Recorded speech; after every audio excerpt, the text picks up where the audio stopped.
National law school of India university ఇది బెంగళూరులో. ఈ యూనివర్సిటీ విద్యార్థులు కూడా తమ స్నాతకోత్సవానికి chief justice of India Surya Kant గారిని పిలవవద్దని విజ్ఞప్తి చేశారని వార్తలు వచ్చాయి. ఇది నల్సార్ యూనివర్సిటీ విద్యార్థులకు సంఘీభావంగా తాము తీసుకున్న నిర్ణయం అని కూడా వారు ప్రకటించారు. మనందరికీ తెలిసిందే, ఈ మధ్యనే నల్సార్ యూనివర్సిటీ విద్యార్థులు తమ స్నాతకోత్సవానికి చీఫ్ జస్టిస్ సూర్యకాంత్ గారిని పిలవద్దని విజ్ఞప్తి చేస్తూ ఒక వినతి పత్రం ఇచ్చారు తమ యూనివర్సిటీ యాజమాన్యాన్ని. దీని మీద bar council of India chairman Manan కుమార్కు ఆగ్రహం కలిగింది. ఆయన ఆగ్రహంతో ఊగిపోయారు. నల్సార్ యూనివర్సిటీలో చదువుకున్న ఆ పర్టికులర్ సంవత్సరానికి సంబంధించిన విద్యార్థులు ఎవరు తాము పాస్ అయి బయటకు వచ్చిన తర్వాత ఈ దేశంలో ఏ కోర్టుల్లోనూ వాదించే అవకాశం లేకుండా చేయాలని చెప్పి అంత ఆగ్రహం కలిగింది ఆయనకు. దీనికి నల్సార్ యూనివర్సిటీ విద్యార్థులు భయపడలేదు. తమ వృత్తిపరమైన భవిష్యత్తుకు ముప్పు సంభవిస్తుందేమోనన్న భయం కూడా వారికి కలగలేదు. వారి అభిప్రాయాన్ని వారు మార్చుకోలేదు. దానికి సంఘీభావంగానే ఇప్పుడు national law school of India university Bengaluru విద్యార్థులు కూడా తమ నిర్ణయాన్ని ప్రకటించారు. అదే రోజు మీడియాలో మరొక వార్త కూడా చూశాం. Tata institute of social sciences విద్యార్థులు కూడా అదే నిర్ణయాన్ని తీసుకున్నట్టుగా వార్తలు వచ్చినాయి. ఇక్కడ స్నాతకోత్సవానికి చీఫ్ జస్టిస్ సూర్యకాంత్ గారిని పిలవడం రైటా రాంగా అనేది చర్చ కాదు. దాని తప్పొప్పుల మీద కాదు ఇప్పుడు మనం మాట్లాడుకుంటున్నాం. దేశంలో ఉన్నత స్థాయిలో ఉన్నటువంటి అధికారులు, వ్యక్తులు, ఉన్నత పదవుల్లో ఉన్నటువంటి వారి గురించి విభేదించే హక్కు ఈ దేశ పౌరులకు ఉన్నదా లేదా? వారి గురించి స్వేచ్ఛగా చర్చించే హక్కు ఈ దేశ పౌరులకు ఉన్నదా లేదా? ఈ దేశంలో ప్రజాస్వామ్యం ఉన్నదా లేదా? వీటికి సంబంధించిన విషయం మాత్రమే ఇది. మనందరికీ తెలుసు, సుప్రీంకోర్టు తీర్పునిచ్చినప్పటికీ ఆ తీర్పు మీద అనేక అభిప్రాయాలు, చర్చోపచర్చలకు అవకాశం ఉంది. తీర్పును అమలు జరపడం వేరు, తీర్పును విశ్లేషించటం, ఏకీభవించటం, వ్యతిరేకించటం వేరు. ప్రజాస్వామ్య వ్యవస్థలో ఏ తీర్పునైనా విశ్లేషించే హక్కు ఉంది, వ్యతిరేకించే హక్కు ఉంది, అనుకూలించే హక్కు ఉంది. రాజ్యాంగం చెప్పేది ఏమిటి? ఒకసారి కోర్టు తీర్పునిస్తే దాన్ని అమలు జరపాలి. అమలు జరపాలనే విషయంలో ఎవరికీ భిన్నాభిప్రాయం లేదు. కానీ దాంతో విభేదించే హక్కు, చర్చించే హక్కు, విశ్లేషించే హక్కు ఉంది కదా. మరి సుప్రీంకోర్టు తీర్పు మీదనే విశ్లేషించే హక్కు, విభేదించే హక్కు ఉంటే ఒక యూనివర్సిటీలో స్నాతకోత్సవానికి సుప్రీంకోర్టు చీఫ్ జస్టిస్ గారిని ఆహ్వానించకపోవడం మీద భిన్నాభిప్రాయాలు ఉండే హక్కు లేదా?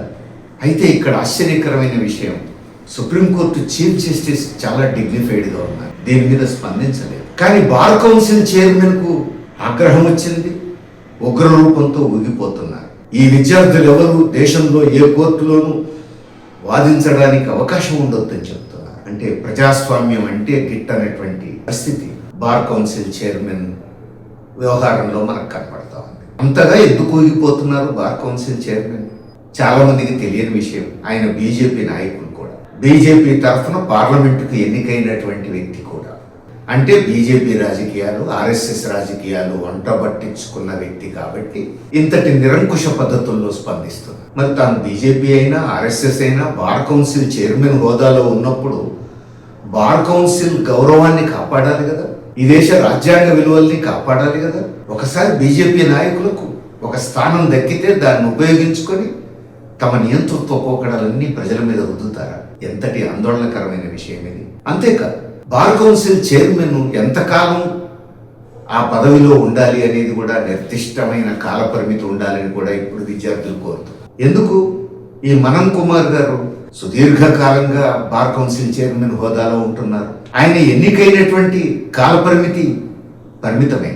కానీ ఒక చిన్న లొసుగు ఉంది అందులో. నెక్స్ట్ ఎన్నిక అయ్యేంత వరకు కొనసాగుతారు, దాన్ని అవకాశంగా తీసుకున్నారు. మళ్ళీ ఎన్నికలు జరగవు, ఆయన అదే పదవిలో కొనసాగుతూ ఉంటారు. ఎన్నేళ్ళైనా కొనసాగుతారా? ఇది మారాలి, ఖచ్చితంగా నిర్దిష్ట కాల పరిమితి ఉండాలి అని కూడా విద్యార్థులు కోరుతున్నారు. ఆయనకు ప్రజాస్వామ్యం మీదనే నమ్మకం లేదు కదా.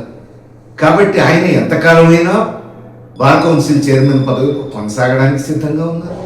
తమ స్నాతకోత్సవానికి ఎవరిని చీఫ్ గెస్ట్గా పిలవాలో భిన్నాభిప్రాయాలు చెప్పే స్వేచ్ఛ కూడా ఉండడానికి వీల్లేదంట. ఇది ప్రజాస్వామ్యానికి భిన్నాభిప్రాయం చెప్పేటువంటి స్వేచ్ఛకు సంబంధించిన విషయం. అందుకని ఖచ్చితంగా ఈరోజు దేశ ప్రజలందరూ సీరియస్గా ఆలోచించాల్సిన అవసరం ఉంది. ఈ దేశంలో ప్రజాస్వామ్యాన్ని కాపాడుకోవాల్సిన అవసరం ఉంది.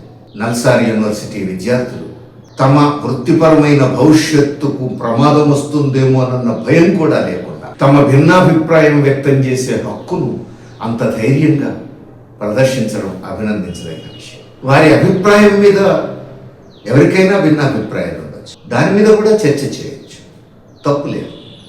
కానీ భిన్నాభిప్రాయం వ్యక్తం చేసే స్వేచ్ఛ తమకున్నది అని ధైర్యంగా వ్యక్తం చేశారు.